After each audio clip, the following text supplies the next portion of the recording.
Leaving the forum last year, we had a little bit of a challenge because we were going through a general election in New Zealand, so we didn't actually know who the government was going to be. So we put the government interaction on hold for a few months, and we focused internally within the company I was chairing, Icebreaker, to figure out what was really going on in our organisation, and we committed a 3 or 4 month exercise to create a transparency report. The first time we'd done it, and there are some very key learnings out of that process. The first being, it didn't actually take that much manpower to really get it in under the skin and find out what was going on in our business. A few people, 3 or 4 months.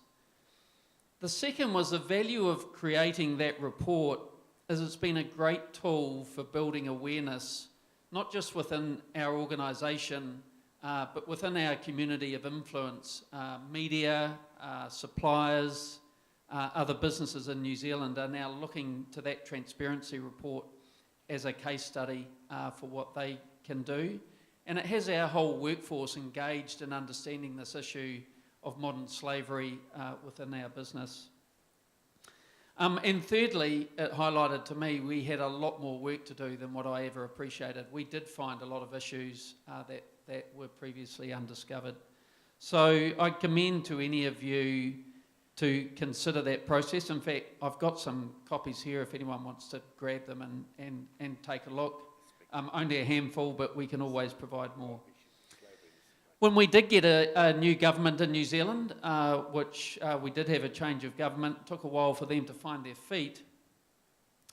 I agreed with the Minister of Immigration and Workplace Relations to co-host a forum in New Zealand for CEOs from across the industry spectrum to engage and talk about this issue. It was really encouraging to see the level of activity already going on in a number of companies, but the somewhat disappointing aspect was the number of CEOs that I lobbied to participate in this forum that perceived either there was no problem or it wasn't a priority issue for them. And I found that a little scary. We came out of the session with a number of work streams underway, and again, given the time, we might talk about some of those tomorrow. But they are very aligned with the AAA. I think the AAA is a major step forward in clarity for where we can focus our efforts. We largely have a good collaboration going with the New Zealand government, which is critical. The one area where we're struggling to get alignment is the need for a legislative response in terms of a Modern Slavery Act. The new government, after 9 years in opposition, has got a few other priorities in terms of legislative change, but we continue to lobby hard on that issue. Thank you.